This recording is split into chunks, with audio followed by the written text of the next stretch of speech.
Donc là, on est bien à Central Park. Bon, comme d'habitude, on va faire un petit footing, on va faire le tour. La fois dernière, ça m'a pris 50 minutes, 50 ou 55 minutes. Donc là, on va essayer de réitérer ça. Je pense que je vais mettre plus de temps parce que ça y a longtemps que j'ai pas couru. Et la difficulté, en vrai, c'est ça, c'est quand tu voyages souvent, c'est très difficile de mettre en place une routine que tu arrives à suivre en daily, quotidiennement. Et c'est ça qui bloque vraiment. Donc bon, là, comme je vais essayer de pas trop bouger pendant au moins 100 à 150 jours. C'est là, c'est dans ces... Et c'est depuis que je voyage beaucoup que je me suis rendu compte que, en vrai de vrai, c'est... Lorsque vous voulez faire des choses, si vous voulez être très efficient, très efficace, il faut s'enfermer, il faut rester à un point fixe. Lorsque tu es trop nomade, entre guillemets, c'est difficile de construire quelque chose. Tôt ou tard, tu vas devoir te poser, t'asseoir pour pouvoir construire quelque chose de très solide. Parce que lorsque tu voyages, très souvent, tu es à gauche, tu es à droite, tu es déstabilisé, tu es fatigué. Surtout là, plus j'avance, plus je prends de l'âge et j'ai du mal à récupérer les voyages. Voilà, je suis de plus en plus fatigué. Et voilà, c'est un peu ça. Bon, les gars, ça sert à rien de chanter. Chez nous, on dit ça sert à rien de téchanter. Ça sert à rien de trop parler. Donc là, on va courir et après...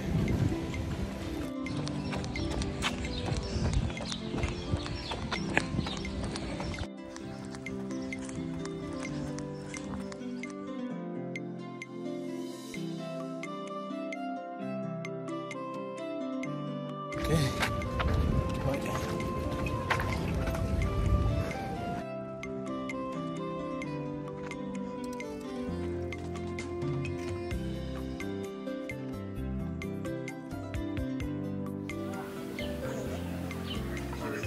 Chose de faite. Ah, c'était beaucoup plus dur que la dernière fois. Là, je sens que je suis beaucoup plus lourd. Je suis trop lourd là, donc faut que je sèche un peu. Mais en tout cas, ça fait toujours du bien de courir. Ça te pousse, ça te force à être résilient, à être déterminé. Et ouais, là, j'étais obligé de faire le tour. À plusieurs reprises, je voulais laisser tomber, je voulais marcher, mais finalement, j'ai pris sur moi. Donc, c'est ça, faut faire du sport, c'est très important. Très, très important.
Il faut que je retire du cash.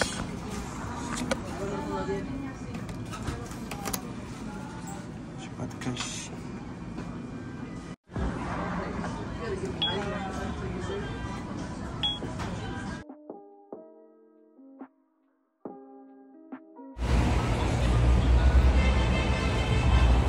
Bon.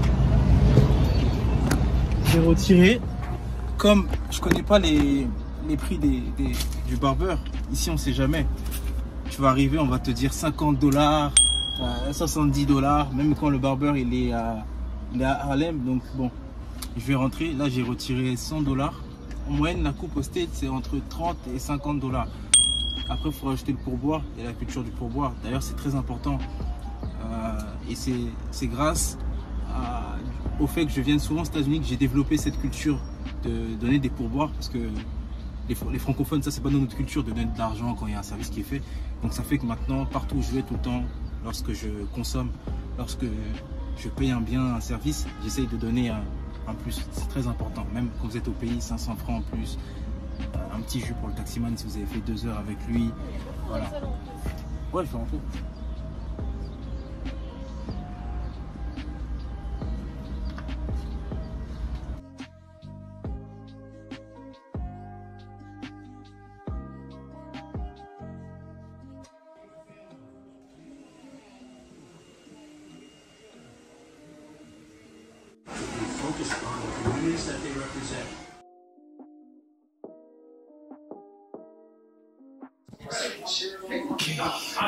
Les gars, ce qu'il faut dire, c'est que franchement, en toute honnêteté, le salon il est vraiment dégueulasse. C'est pas propre. Et voilà, tous les coiffeurs congolais qui voient cette vidéo, ne prenez pas exemple sur ce salon au States. J'ai pas été formé dans ces conditions.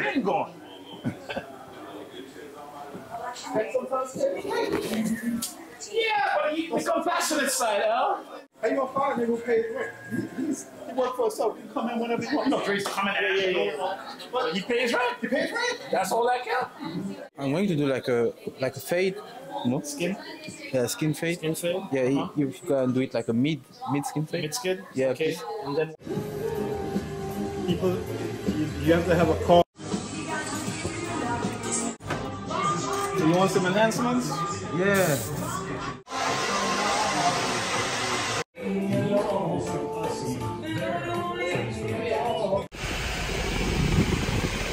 Voilà, je ressemble à un enfant. Voilà la coupe. Vous me direz ce que vous en pensez. J'ai beaucoup de choses à dire.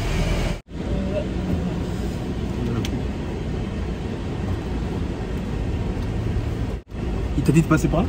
Oui. Et après tu prends le canal et... Ouais, après on longe, on remonte. Ok. Ah, genre sur le côté là? Ouais, sur le côté. Ouais, c'est bien, comme ça on va voir ce que ça va donner. Bon, vous me direz ce que vous en pensez pour la coupe. Ça va, mais... ah. Vous me direz ce que vous en pensez. Bon, la coupe elle était à 35 $. 40 $ avec la barbe s'il touche. J'ai laissé 50 $. Voilà, j'ai eu une très bonne discussion avec le barbeur. Mais c'est là, tu vois, la différence entre une coupe à 40 $ et une coupe à 80 $. C'est pas juste le prix, c'est l'expérience, c'est un tout. Donc voilà, en tout cas là, pour tous les Congolais qui vont voir la vidéo, les gars, vous avez bien vu, là, le barbeur, c'était pas trop ça en termes d'hygiène. Et c'est ça qui fait la différence entre un service qui peut être pricé, like low ticket et high ticket. C'est un tout, c'est l'hygiène, le service, l'accoutrement, c'est un tout. Mais bon, on va pas rentrer dans les détails. Dans tous les cas, ça m'a sauvé parce que j'étais pas beau. Là, ça fait beaucoup plus propre. On m'a même baissé ça là. Donc voilà, dites-moi ce que vous en pensez de la coupe là. Là, encore une fois, ça m'a appris quelque chose et ça confirme. Ça confirme beaucoup de choses dans le sens où dans la vie, j'ai déjà fait une vidéo à ce sujet-là. J'ai déjà parlé de ça. Tu es réellement le produit de ton environnement. Tu es la moyenne des personnes que tu côtoies le plus également. Et ça a aussi confirmé que la place de l'éducation, de l'information, de la formation, c'est très important. Ne négligez pas ça. Quand on dit que vous devez vous former, c'est pas genre en mode genre prenez notre formation. Enfin moi je le vois pas comme ça. Quand les gens, les formateurs en ligne, ils disent oui, formez-vous, formez-vous. Faut pas le voir en mode genre ouais, donne-moi ton argent et prends ma formation. Non. Plus dans le sens où apprenez à investir en vous-même. C'est très important. C'est très important parce que sinon vous allez avoir vous n'allez pas évoluer. Dans la vie, clairement, j'en suis persuadé. Et je vais vous raconter, je vais vous dire un peu sur quoi je me base pour dire tout ça. Mais dans la vie, si tu ne te formes pas un minimum, tu vas jamais évoluer. Tu vas toujours rester au même endroit. Ne pas se former, ne pas être curieux, ne pas se renseigner sur des possibilités de devenir une meilleure personne, que ce soit au travail, un meilleur travailleur, un meilleur coiffeur, une meilleure styliste, une meilleure coiffeuse, un meilleur chauffeur, tout ce que tu veux. Si tu ne cherches pas à devenir une meilleure personne ou à optimiser, comment dire, à masteriser les skills que tu as ou le métier que tu fais et que tu es plus dans une position de confort, donc te satisfaire de la situation que tu as aujourd'hui en te disant que non, ça suffit, je gagne bien ma vie, j'ai pas besoin de plus que ça, c'est une grosse erreur. Attendez, là je vous montre le décor rapidement parce que quand même, c'est super beau. Là, on est du coup à Manhattan. Et en face, qu'on voit... Là, on est à Manhattan. Et en face, qu'on voit, c'est New Jersey. Donc, tout à l'heure, là, quand je vais faire la vidéo, je serai probablement vers là-bas. Mais là, on voit que c'est en face, c'est New Jersey. Donc, c'est quasiment le même écart entre Brazzaville et Kinshasa. En tout cas, au niveau de Mpisa à Bakongo. Et en fait, pourquoi je dis ça? Parce que là, je me suis rendu compte, carrément, tellement je pensais à ça quand même coiffer. Il y a tellement de différences. Alors, il n'y a pas longtemps, j'ai fait une vidéo, j'étais parti me coiffer à Los Angeles. la coiffe, elle était à 80 $. 80 $. Carrément même j'ai reçu des WhatsApp. Oh t'es un fou. Coupe à 80 $. Si tu fais ça à Paris, on va t'insulter. Mais c'est vrai, c'est vrai. Une anecdote. Lorsque j'ai commencé à coiffer, j'avais fait un petit salon dans la banlieue de Cergy. La coupe à l'époque elle était à 10 €. La coupe elle était à 10 € et j'ai posé la question au gérant parce qu'il y avait déjà des barbershops, ça se développait. J'avais posé la question, pourquoi tu montes pas ta coupe à 15 €? Parce que là tout le monde fait des coupes à 15 € maintenant. Il m'a dit quoi? Il m'a dit, t'es fou 11. J'ai monté la coupe à 13 €, donc j'ai rajouté 3 €. Toute la ville m'a fait la guerre. Et dès qu'il m'a dit ça, j'ai compris tout de suite que c'était pas possible de mettre des coupes à 15 € en banlieue à l'époque. Aujourd'hui ça se fait, c'est normal, mais à l'époque c'était impossible. Et c'est pour ça que quand j'ai ouvert mon premier salon, je suis allé à Paris directement. J'ai même pas cherché à réfléchir. Parce qu'il y a des zones, il y a des endroits où c'est pas propice. Donc voilà. Donc la différence entre quand j'ai payé 80 $ et là quand j'ai payé 40 $. Déjà, le décor c'est pas le même. Je suis arrivé, il y avait des cheveux partout. Il y avait des cheveux partout, c'était pas propre. Donc là, quand j'ai vu ça, je dis oh non, à Brazzaville, moi je suis content. Le salon, vraiment, j'insiste sur l'hygiène. Et ça, c'est une chose que j'ai apprise lorsque je me suis formé. Parce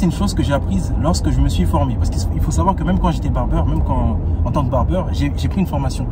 J'ai fait une formation à New York et c'est un barbeur américain qui m'a formé. Il m'a formé sur tout ce qui est l'hygiène, l'accueil, le service, les techniques. Donc on va dire que c'est ça qui m'a permis d'avoir aujourd'hui une vision beaucoup plus large dans le barbering et de ne pas m'arrêter juste à des services de base et à un tarif qui est assez plafonné, on va dire. Et lorsque j'apprenais tout ça avec le barbeur justement là-bas, d'ailleurs le barbeur en question, j'ai pas pu aller là-bas, normalement je devrais dû aller là-bas, mais c'est parce que il ouvre pas le week-end. Il charge à 100 $, c'est 100, 120 $, je pense que... Donc la différence, tu la vois, c'est pas la même chose, ça n'a rien à voir en termes d'éducation, même la discussion que tu vas avoir. La fois dernière, quand je parlais avec le barbeur à 80 $, il me parlait des opportunités, des possibilités, des comment faire pour devenir un meilleur barbeur, pour gagner plus, améliorer ta vie, avoir une meilleure vie de manière générale. Là, en vrai de vrai, c'était pas mal. Hein. Je dis pas que je n'aime pas ça ou que c'était pas bien, mais c'était plus genre des débats de bistrot. J'essaie de lui poser des questions genre ouais, en tant que barbeur, comment tu vois les choses, comment tu pourrais optimiser ta vie, mais ça l'intéressait pas trop. Mais dès qu'on a commencé à parler de foot, de carnaval, etc., ah là, directement, les mecs, il était chaud. Donc, vous voyez, même en termes de discussion, en termes de centre d'intérêt, c'est pas la même chose lorsque vous allez payer 40 $ à gauche, 80 $ à droite. Ah, les States, c'est beau, hein. Mais ça, ah, c'est beau, ça. Oh, les States, c'est beau. Mais ça veut quand même, Là, ma soeur me dit que oui, en fait, c'est pas la même génération. Mais le coiffeur que j'ai eu à Los Angeles, il avait 40-45 ans. Là, le coiffeur, il avait 52 ans. En fait, je pense que le souci, et ça revient à ce que j'ai dit tout à l'heure, c'est qu'il ne s'est pas renouvelé. Il est totalement limité. Il n'a pas cherché à s'améliorer, à découvrir de nouvelles choses. Et voici le résultat. Comment tu m'expliques qu'il a 52 ans, il coiffe à 40 $. L'autre qui est plus jeune, qui a moins de game que lui, du coup dans la coiffure, il coiffe à 80, 100 $. Et il fait genre 25 000 $ par mois. Là, quand je lui posais des questions, combien tu peux faire par mois? Ah, c'était un peu timide, mais j'ai cru comprendre qu'il était autour de 5 000, 7 000 $. Donc voilà, c'est ça la différence. La différence dans la vie, c'est la formation. Cherchez pas midi à 14 h. Il faut se former. Voilà un peu comment on justifie le prix. En réalité, le prix il est justifié par l'expérience, par le tout. Notamment dans un salon de coiffure, l'hygiène, la qualité, le service, l'accueil. Là, comme je vous ai dit, quand je suis rentré, c'était pas propre devant. Et c'est pour ça que j'incite vraiment avec les coiffeurs à Brazzaville. Moi, je veux qu'on balaye le salon tous les 15 minutes. Parce que je déteste la saleté. C'est ce que j'ai appris lorsque je me suis formé. Donc, je déteste ça. Et tout de suite, quand on voyait que le salon, il est pas propre, même le matériel n'était pas désinfecté, il y avait des cheveux partout, ça donne une mauvaise image. Et c'est dans ce genre de salon, malheureusement, qu'on peut attraper après des boutons derrière la tête, sous la gorge. Donc, voilà. Moi, je préfère payer plus. Maintenant, je suis plus dans une mentalité. Hey, le moins cher coûte toujours plus cher, mec. Le moins cher coûte toujours plus cher. C'est la leçon du jour. Vraiment, c'est encore une grande leçon. Dans la vie, quand c'est plus cher, c'est pas que c'est cher pour rien, même si ça peut arriver. C'est juste que la valeur qui est donnée, la valeur apportée est beaucoup plus importante. Mais ça, les gens, ils restent trop bloqués sur le prix. Parce que ça, c'est la mentalité, entre guillemets, des gens qui pensent qu'à l'argent, qui voient que l'argent, mais on est trop bloqué sur le prix. Mais crois-moi que quand tu mets l'argent, tu as des services qui en valent la peine. Et ça n'a rien à voir. C'est un peu comme la classe éco et la business. Ça n'a rien à voir. Bon, là, je parle de ça comme ça, mais la valeur qui est apportée, le service que tu as n'est pas le même. Ça n'a rien à voir.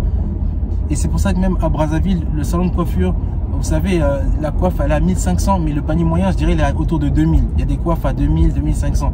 Pourtant, si vous prenez l'avenue à Bakongo, là où on est, c'est l'avenue où il y a le plus de salons de coiffure, je pense, à Brazzaville, en tout cas à Bakongo. Mais tous les autres salons, en moyenne, c'est 500, 1000 francs. Mais pourquoi ils n'arrivent pas à charger 1500? Posez-vous la question. C'est toujours les mêmes causes, les mêmes effets, c'est toujours la même chose. Donc voilà, la morale de l'histoire, c'est formez-vous.